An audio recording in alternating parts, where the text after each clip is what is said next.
If you think small, you'll stay small.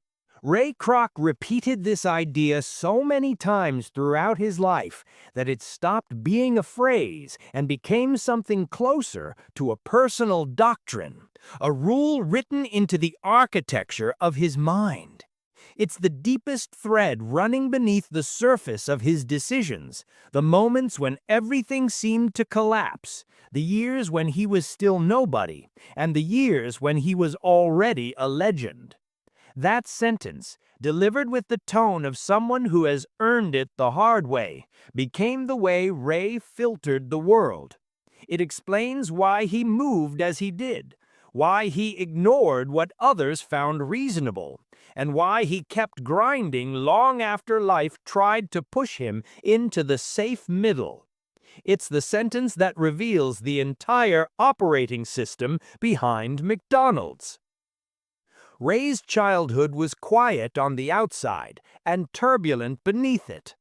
He grew up in the kind of family where work wasn't simply an obligation, but a moral obligation. His father believed in discipline, thrift, and effort, and Ray internalized these values the way a young person absorbs the structure of gravity, unconsciously, by immersion. But the real psychological wound arrived when his father lost everything during the crash. Suddenly, the world wasn't a place where effort guaranteed stability. It was a place where a man could give his whole life to work and still be crushed by forces outside his control. Ray watched his father collapse financially and emotionally, and something inside him hardened. He didn't say it directly in the book, but the pattern is unmistakable. Ray Kroc built his life like a man trying to outrun the fate of his father. He never wanted to give the world a second chance to humiliate him. This early exposure to fragility created a long-term obsession not just with making money, but with never again being at the mercy of circumstances. Money wasn't the goal. Control was. Stability was. The ability to keep moving without being stopped. You see this later, when Ray pushes himself to the edge financially, borrowing, reinvesting, expanding, and never resting. It looks reckless from the outside, but psychologically it's the opposite. To Ray, stagnation was the true risk. Small thinking was the real danger. He entered adulthood as a salesman, and this shaped the rest of his life. But Ray wasn't a salesman in the superficial, caricatured sense. He was a reader of people, a judge of character, someone who listened carefully for the invisible signals that others missed. In the early years, he sold paper cups, piano playing, anything that allowed him to stay in motion, and selling became his university. Every door he knocked on taught him another lesson about human resistance, about persistence, about the rhythm required to turn possibility into transaction. Somewhere along the way, he learned the unusual skill of embracing rejection without letting it corrode his spirit. Rejection became a form of momentum. These years are important because they taught him the two skills that would define the empire he later built: the ability to persuade and the ability to endure. Ray never scaled McDonald's the way a modern founder might, by raising capital and hiring layers of operators. He scaled it by convincing one person at a time to join his system, believe his standards, embrace his philosophy, protect the brand. The Ray Kroc who built McDonald's is the same man who sold paper cups in the rain, just older, angrier, hungrier, and more refined. His marriage suffered under the weight of his ambition, but the way he tells it reveals something crucial about his psychology. When his emotional life became unstable, he didn't retreat to introspection or therapy. He threw himself into work. He did it instinctively, compulsively. Work was his stabilizer, his refuge, the one terrain where he didn't feel powerless. He understood the language of effort. He understood sales cycles. He understood the grind. So he leaned into it, not because it was the healthy thing to do, but because it was the only thing he knew how to do. Ray Kroc dealt with emotional disorder the same way he dealt with operational disorder. He doubled down on activity. But the real turning point of the narrative, the moment when the rest of his life snaps into clarity, comes when his multi-mixer sales begin to decline. This is the juncture where many people would have adapted to smaller ambitions, accepted a slower life, drifted downward. Ray does something else.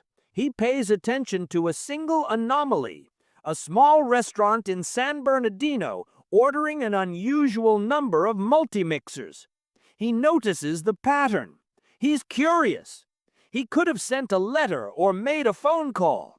But Ray Kroc's core philosophy is embedded in the line he repeats almost casually. "I'll go see for myself." That sentence is the origin story of the modern fast food industry.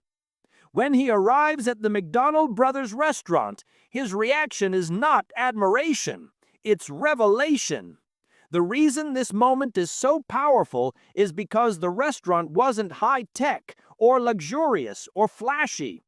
What Ray saw was a system, a perfectly choreographed operational machine that produced food with speed, discipline, and cleanliness he had never seen before. What the brothers had built was genius, but they lacked something vital. They couldn't see the magnitude of what they had created. They thought small. Ray saw the world. He saw scale. He saw the blueprint for something that didn't yet exist. And he saw it instantly. This moment demonstrates his strongest psychological ability. Ray Kroc could see the potential system inside the small operation. He didn't fall in love with the product. He fell in love with the consistency, the order, the predictability. He realized that the McDonald's system was a franchise template waiting to explode. The brothers saw a great local restaurant. Ray saw a national operating model. Everything that follows is the consequence of that first insight. His negotiations with the brothers were frustrating, awkward, and often hostile. They resisted scale. They resisted change. They resisted the standards that Ray wanted to enforce across the country. But Ray kept grinding because he wasn't chasing hamburgers, he was chasing a vision, a unified network of perfectly disciplined stores operating under a single doctrine. The brothers thought he was being extreme when he insisted on standards that felt unnecessarily rigid. But Ray wasn't trying to improve their restaurant. He was trying to build an institution. On quality and cleanliness, qualities that sound boring today, were radical at the time. The food industry in America was chaotic, unregulated, and inconsistent. Ray understood that the brand wasn't the arches. The brand wasn't even the menu. The brand was the discipline. It was the knowledge that if you walked into a McDonald's in Chicago or in Los Angeles, the burger would taste the same, the fries would taste the same, and the restaurant would feel the same. Consistency was the product. He wasn't building a chain. He was building a promise. And because of this mindset, Ray Kroc became the only person who could scale McDonald's. Not the brothers, not any consultant, not any well-funded group.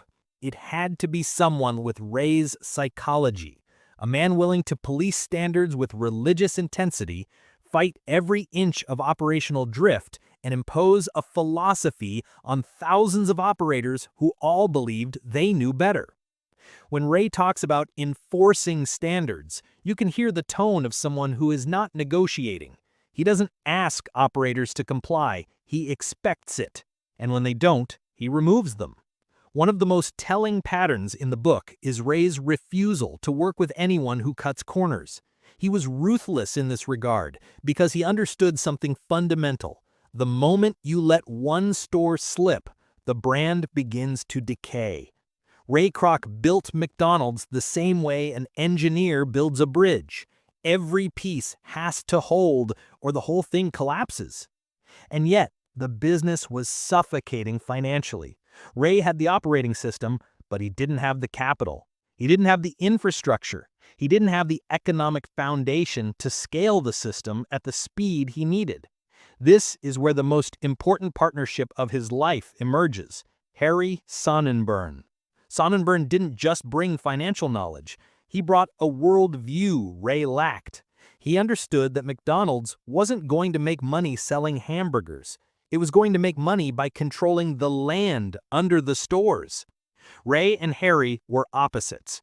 Ray was instinctive, emotional, impulsive, tireless. Harry was analytical, cold, structured, financially brilliant. Together they formed the dual-core system that made McDonald's possible. Ray could create the operations, Harry could fund them. And Ray, who had never been comfortable with financial details, had to trust someone deeply, something he rarely did. His trust in Harry shows a rare moment of flexibility. He didn't need to understand the financial engineering. He only needed to believe that it served the system he wanted to build. Their partnership unlocked the expansion era. It turned McDonald's from a vision into a machine. What makes the next phase of Ray Kroc's life so revealing is not that McDonald's begins to grow, but the manner in which it grows. Ray wasn't simply adding stores. He was enforcing ideology. He was shaping behavior. He was instilling a way of thinking into hundreds of operators who, left to their own devices, would have drifted into mediocrity. Ray understood something that many founders never grasp. You cannot scale unless you scale standards. A franchise system is not a collection of entrepreneurs. It's an army of custodians preserving the values of the original idea. Ray Kroc didn't delegate standards. He patrolled them. There's a story in the book where Ray sees an operator making changes to the menu without permission, and the reaction is instantaneous. Not anger, not disappointment, violation. To Ray, altering the formula wasn't experimentation, it was betrayal. His tone when describing these moments is cold and absolute. He believed that every deviation, even one that produced short-term profit, would eventually corrode the system he worked so hard to build. What looks rigid to the outside world was, in Ray's mind, the price of immortality. Without consistency, McDonald's would become just another forgettable regional chain. And Ray Kroc didn't build his life to be forgotten. One of the most important psychological patterns that emerges is Ray's ability to endure humiliation without losing momentum. When the brothers blocked him, when operators ignored him, when lenders doubted him, when his personal life deteriorated, he responded with the same instinctive mechanism. He pushed harder. It's not that he didn't feel the pain. He clearly did. But Ray had internalized the idea that movement is antidote. He would rather exhaust himself than sit still with fear. This is a defining trait of the people who build large systems. They metabolize adversity as fuel. Ray's financial situation during the early years of expansion was catastrophic. He was constantly overextended, borrowing against the future, gambling the next month's survival on today's growth. But this wasn't reckless optimism, it was commitment. His psychology didn't center on avoiding risk. It centered on preserving forward motion. As long as McDonald's moved forward, Ray believed he could solve anything. As long as he kept grinding, he could outlast any competitor, any banker, any internal crisis. He lived in a constant state of self-inflicted pressure because pressure kept him alive. His marriage deteriorated under this intensity, but even in those moments, the thing Ray returns to, almost compulsively, is the mission. When he describes the emotional collapse of his personal life, the narrative quickly shifts back to the stores, the expansion, the operations. His identity had fused with McDonald's so completely that the company wasn't an asset or a business, It was the organizing principle of his existence. You can hear it in his phrasing. McDonald's wasn't something he worked on. It was something he lived inside. And then comes the conflict that defined the entire trajectory of the company: Ray Kroc versus the McDonald brothers. The brothers were content. They wanted a small, neat, controllable business. Their ambition ended where Ray's began. They were practical, cautious, locally minded. Ray was expansive, restless, and possessed by a vision they couldn't see.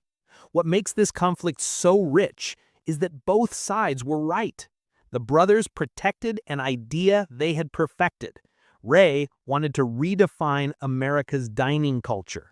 Their vision's refusal to give Ray the flexibility he needed became a recurring wound. He wanted creative control. They wanted stability. He wanted innovation. They wanted preservation.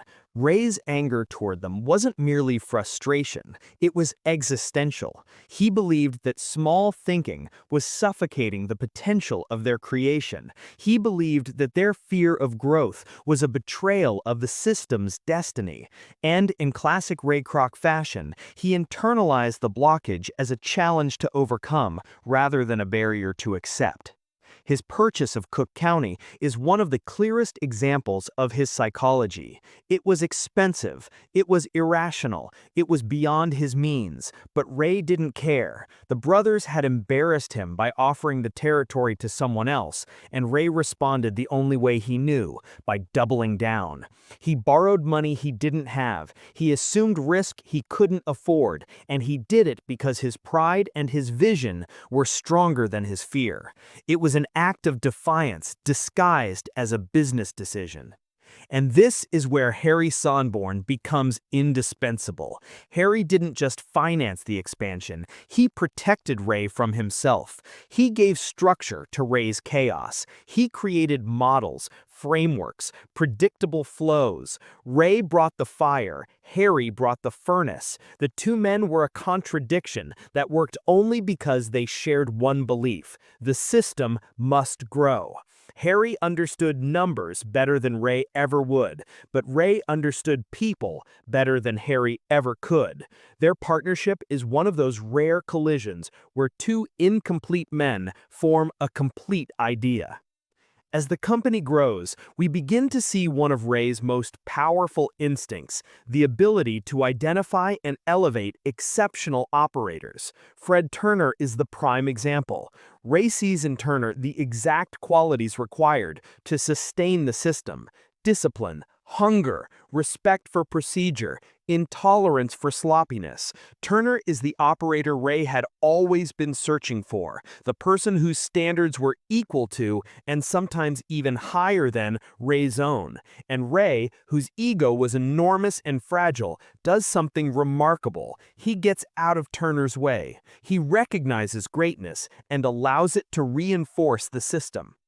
Ray Kroc understood that a business becomes a culture long before it becomes a corporation. He understood that the frontline employees were not just workers, they were the custodians of the promise. And so he trained them ruthlessly. He inspected without warning. He enforced rules without apology. He demanded sharpness, speed, cleanliness, consistency, and enthusiasm. And he did all this not because he enjoyed control, but because he believed that the smallest lapse today would become a systemic failure tomorrow. In Ray's worldview, decay begins microscopically. One of the most fascinating elements of the narrative is Ray's relationship with guilt and responsibility. He never pretends to be perfect. He admits his faults openly: his temper, his stubbornness, his tunnel vision, his failings as a husband. But he doesn't apologize for the drive that shaped McDonald's. He believed that greatness required sacrifice, and he accepted the cost. The world remembers the arches, the expansion, the billions served, but Ray Kroc remembers the arguments, the sleepless nights, the loneliness of leadership. His tone toward the end of these passages isn't triumphant, it's reflective, tinged with the knowledge that nothing large is built without breaking something in the process. And as the McDonald's expands further, Ray encounters resistance from franchisees, from competitors, from regulators, and from inside his own organization. But he meets every challenge with the same force, relentless forward motion. If someone obstructs him, he replaces them. If a store underperforms, he fixes it. If the competition tries to copy him, he outworks them. Ray is not strategic in the academic sense. He is strategic in the street sense. He moves fast, pushes hard, and refuses to stop. That is his entire playbook. That is his entire psychology. Ray Kroc was not building a restaurant chain. He was building an operating philosophy. He viewed every store as a node in a larger system of excellence. Every operator was a guardian of the doctrine. Every decision was a reinforcement of the idea that McDonald's would outlast its competitors because its standards were not negotiable. As the machine accelerated, something interesting happened inside Ray Kroc's psychology. He began to shift from being the builder of a system to being the guardian of a faith. The more stores that opened, the more Ray felt the need to defend the purity of the idea. Growth didn't relax him, it intensified him. Expansion made him sharper, more confrontational, more demanding. He behaved like someone who knew that scale creates fragility, and the only way to prevent collapse was to stay vigilant. Ray wasn't chasing size, he was protecting identity. You can see this clearly in the way he reacted to early attempts by franchisees to bend the rules. Some operators wanted to sell different items, add personal touches, modify processes, or take shortcuts. They thought they were being entrepreneurial. Ray thought they were threatening the survival of the entire system. In his mind, every deviation was a crack in the foundation. He understood something that most people never grasp. Once a system is large, the smallest inconsistency can spread like a contagion. Standards don't fall all at once. They erode molecule by molecule. This is why Ray was so uncompromising. He wasn't trying to be difficult. He was trying to prevent entropy. He wanted McDonald's to be immune to the natural decay that destroys most franchises. And Ray believed correctly that consistency wasn't just operational, it was moral. It was a commitment, a pact between the brand and the customer, a covenant that every operator had the responsibility to protect. Ray's ability to enforce standards came from a deeper trait. He could read people with almost brutal accuracy. He knew when someone was bluffing. He knew when someone was lazy, when someone wanted shortcuts, when someone wanted the benefits of the system without the discipline. He filtered operators the way an investor filters founders, by instinct as much as by evidence. And when someone violated the code, Ray didn't hesitate. He removed them. He replaced them. He defended the system with the ruthlessness of someone who understood the stakes. He wasn't running a democracy. He was running a doctrine.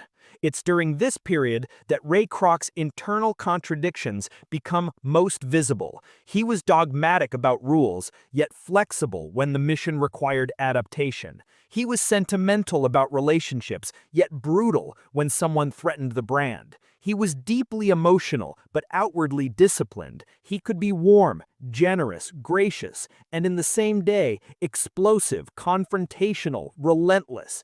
These contradictions weren't flaws. They were the necessary components of a founder who had to be both builder becoming and increasingly enforcer. aware of the need to institutionalize culture.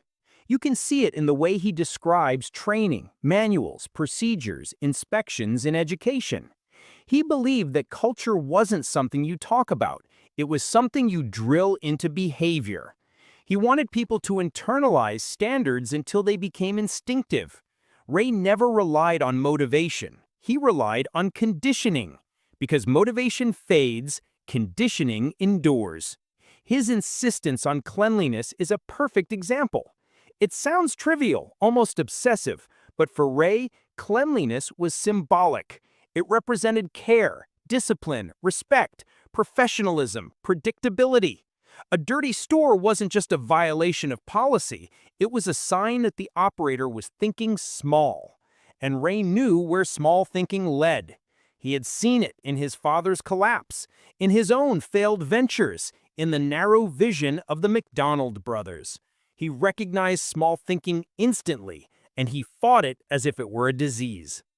As McDonald's scaled, competition intensified, but Ray rarely speaks about competitors directly. He wasn't obsessed with beating other restaurants. He was obsessed with protecting the system. Competitors were irrelevant.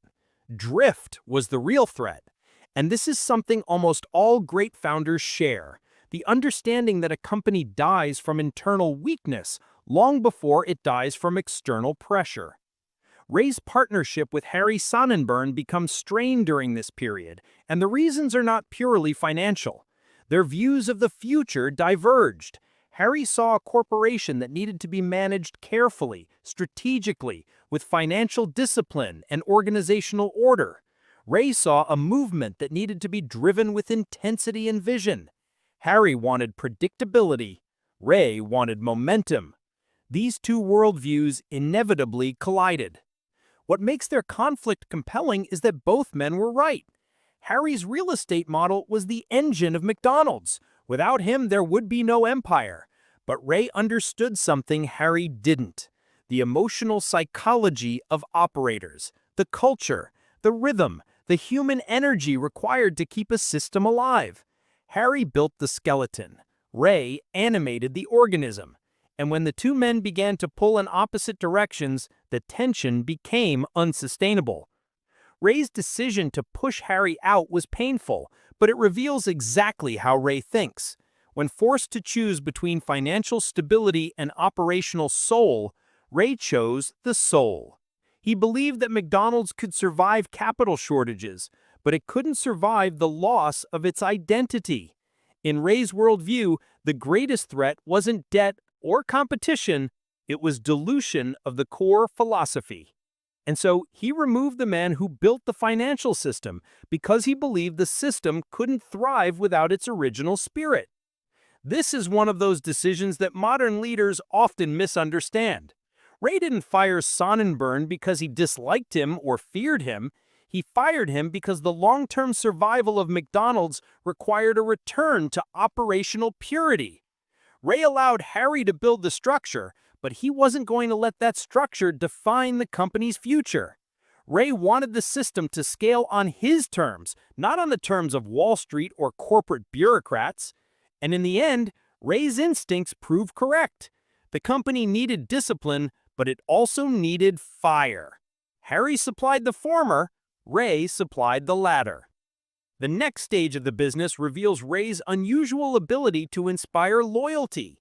People followed him not because he was easy to work for, but because he believed in the mission with a level of conviction that made others believe too. When you read the book closely, you notice something subtle. People didn't join McDonald's for the money. They joined because Ray made them feel like they were part of something larger than themselves. He elevated mundane tasks like cleaning floors, flipping burgers, managing shifts into meaningful contributions to a national system. He gave people identity through work. Ray Kroc built McDonald's with the same intensity that others reserve for religion or politics. And because he believed so deeply, others began to believe too. This is the hallmark of transformative founders: the ability to transmit purpose through obsession. Ray didn't need charisma in the traditional sense. His conviction was the charisma. And yet, he never romanticizes his own story. He admits repeatedly that the pressure was immense, that he made mistakes, that he pushed people too hard, that he lost parts of his life he could never recover. There was no glorification in his tone, only realism. He talks about success the way a soldier talks about survival, relieved but aware of the cost. What becomes increasingly clear is that McDonald's didn't scale because of a big vision alone.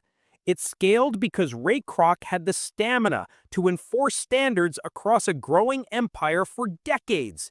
He never relaxed. He never allowed momentum to replace discipline.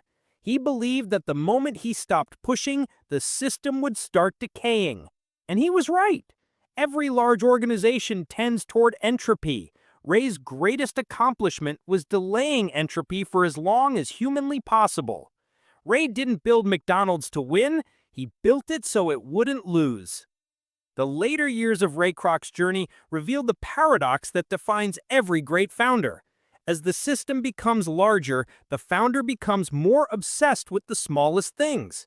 Ray never drifted upward into abstraction. He didn't become a symbolic CEO floating above the details. He went deeper into the details, as if he believed that the survival of McDonald's depended on his ability to protect the micro behaviors that made the stores work. And in a sense, he was right. The difference between a good store and a bad store wasn't strategy, it was execution. It was the temperature of the grill, the timing of the fries, the posture of the crew, the shine on the metal surfaces. Ray believed that excellence wasn't in the plan, it was in the repetition. A system fails through erosion, not catastrophe. He spent countless hours visiting stores, walking the floors, inspecting the back rooms, talking to operators, asking the same relentless questions. He wasn't doing this to micromanage, he was doing it because he feared drift, the gradual, almost invisible slide from excellence into mediocrity. Ray understood human nature. People cut corners, people get comfortable, people forget why the rules exist. Ray saw himself as the immune system of the company, attacking any sign of laziness or indifference before it could spread. His presence wasn't symbolic. Ray Kroc was also painfully aware of the illusion of success. He knew that the world praised McDonald's as an American miracle, but he also knew the internal fragility. He knew how easily one weak operator could inspire a chain of decline. He knew how quickly one contaminated store could destroy trust. He knew that the empire others admired was always one weak decision away from humiliation. And this fear, this refusal to believe that success was secure, kept him alert. Founders who build long-lasting systems all share this paranoia. They act as if everything could collapse tomorrow, and because they think that way, it doesn't. As the business scaled, Ray also became more reflective about leadership. He understood that leadership wasn't the ability to command, it was the willingness to hold the line. Leadership meant making decisions that others didn't understand, absorbing blame nobody else wanted, enforcing standards others found inconvenient. Ray didn't try to be popular, he tried to be correct. He prioritized the system over his own comfort, over his personal relationships, over his reputation. And although this made him controversial, it also made McDonald's durable.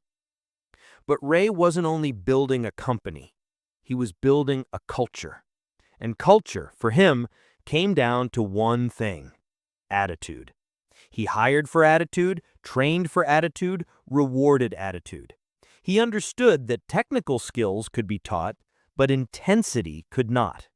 His respect for frontline workers, when they were disciplined and aligned, was genuine. He admired people who moved fast, who paid attention, who cared. And he had no use for people who treated the work as just a job. Ray believed that every role inside McDonald's mattered because every role contributed to the customer's experience. In his eyes, a sloppy fry cook was as dangerous as a careless executive.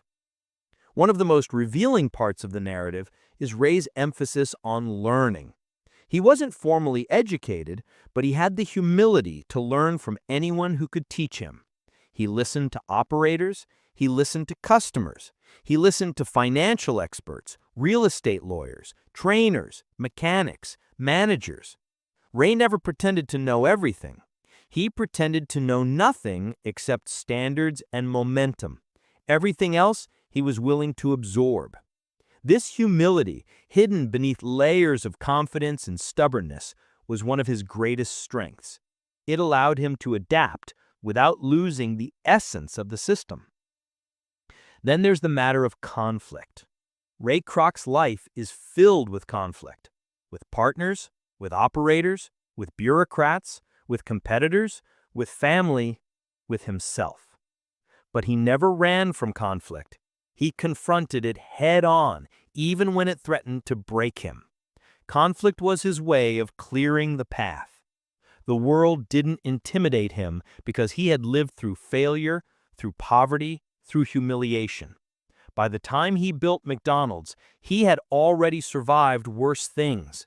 This gave him a kind of fearlessness that wasn't bravado, it was resignation. He expected pain. He expected difficulty. He expected betrayal. And so when the world gave him exactly that, he didn't break. He just kept moving. His philanthropic work later in life, particularly his focus on children and health, reveals a softer, almost surprising dimension. It wasn't strategic.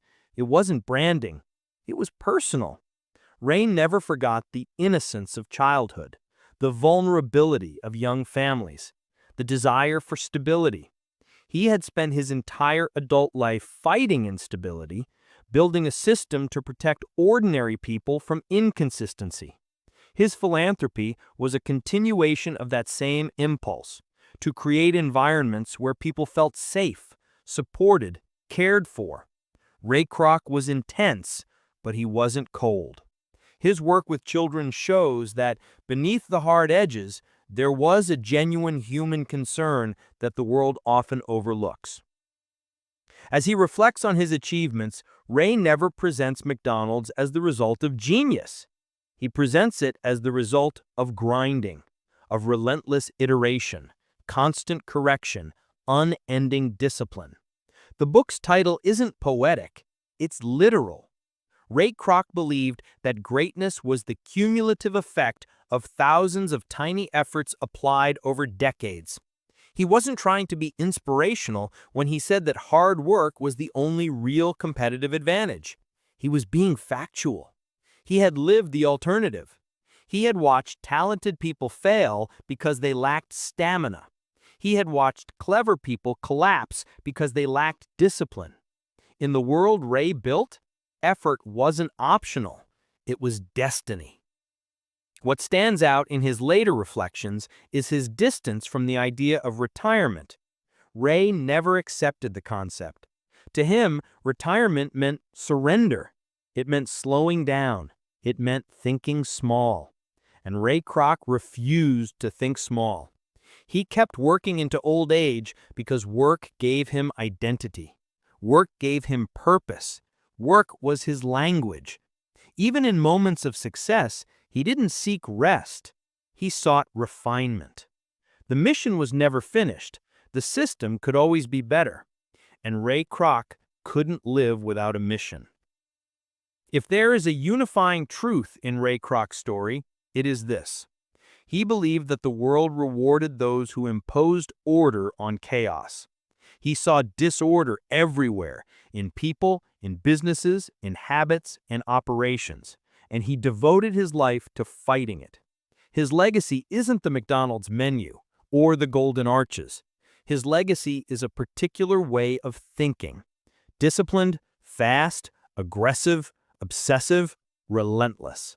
Ray didn't create hamburgers. He created a framework for execution. And as the narrative loops back to the quote that shaped his life, "If you think small, you'll stay small," you begin to understand why he repeated it with such conviction. It wasn't an encouragement, it was a warning. Ray had watched people shrink themselves. He had watched potential decay under fear. He had watched opportunity suffocate under caution. He had watched the McDonald brothers build brilliance and then keep it locked in a box. Ray Kroc refused to live that way. He refused to let small thinking define his life. He refused to let caution limit his ambition. He refused to let fear dictate his identity. The world remembers Ray Kroc for building a fast food empire, but the real lesson of his life is something deeper. Systems outlive people, but only if someone is willing to protect the system with their entire life. Ray Kroc was that person. He sacrificed comfort, relationships, stability, and reputation to defend an idea he believed was worth scaling. He accepted the cost, and because he accepted it, McDonald's became something larger than a restaurant. It became a global operating model. Ray didn't teach leadership through speeches. He taught it through behavior. He didn't inspire with dreams. He inspired with standards. He didn't motivate with vision. He motivated with repetition. The world tries to separate leadership from discipline, but Ray understood that the two are inseparable. You cannot lead at scale unless you enforce discipline at scale. You cannot build durability without intolerance for drift. You cannot build an empire without the willingness to break anything that threatens the integrity of the system, including relationships, partnerships, and even your own comfort.